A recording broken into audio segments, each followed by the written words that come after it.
ബാൻഡിനെ കുറിച്ച് ഒന്ന് കൂടുതൽ പറയാമോ? ഇപ്പം അതെന്താ, ബാൻഡിന്റെ പേരെന്താ? ബാൻഡ് ഞാൻ എൻ്റെ സ്വന്തം പേരിലാണ് പോണത്. ആണോ? സാധാരണ രീതിയിൽ നമ്മൾ സാധാരണ കാണാറ് ഒരു ബാൻഡ് ഒരു പേരിൽ വരുന്നു, പിന്നെ അതിനകത്ത് ആർട്ടിസ്റ്റുകൾ അടിച്ചു പിരിഞ്ഞ് പോകുന്ന രീതിയിലൊക്കെയാണ് നമ്മൾ കാണാറ്. പക്ഷെ അങ്ങനെയല്ല, നമ്മൾ എൻ്റെ സ്വന്തം പേരിലാണ് ഞാൻ Libin Zachariah live in concert എന്ന് പറഞ്ഞിട്ടാണ് ഞാൻ ചെയ്യാറ്.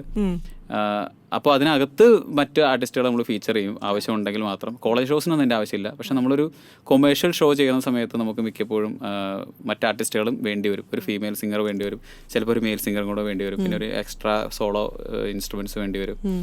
അപ്പോൾ ഞങ്ങൾ യൂറോപ്പിലൊക്കെ ചെയ്തപ്പോൾ ഞങ്ങളുടെ സ്വന്തം ബാൻഡായിരുന്നു. അത് ഭയങ്കര സക്സസ് ആയിരുന്നു. ഷോസ് എല്ലാം വന്ന് കണ്ടവർക്കെല്ലാം ഭയങ്കരമായിട്ട് ഇഷ്ടപ്പെട്ട് നല്ല എൻജോയ് ചെയ്തിട്ടാണ് എല്ലാവരും പോയത്. പിന്നെ യൂറോപ്പിലെന്ന് പറഞ്ഞാൽ ഞങ്ങൾക്ക് ഒരുപാട് സ്ഥലങ്ങൾ കാണാനും പറ്റി. ഞങ്ങൾക്ക് ആഴ്ചയിൽ ഒരു ദിവസമായിരുന്നു ഷോ ഉള്ളൂ, ബാക്കിയുള്ള ദിവസം ഫ്രീ ആയിരുന്നു. അപ്പോൾ ജർമ്മനിയിൽ കുറെ സ്ഥലങ്ങൾ കണ്ടു. ഏറ്റവും കൂടുതൽ കാണാൻ പറ്റിയ റോമിൽ പോയപ്പോൾ നമുക്ക് ഈ റോമൻ സാമ്രാജ്യവും അതിന്റെ അവശേഷിപ്പുകളും ഇതെല്ലാം, റോമിലാണ് ഞങ്ങൾ ഏറ്റവും കൂടുതൽ ദിവസം താമസിച്ചത്. അപ്പോൾ ഞങ്ങൾക്ക് കുറെ സ്ഥലങ്ങൾ കാണാൻ പറ്റി.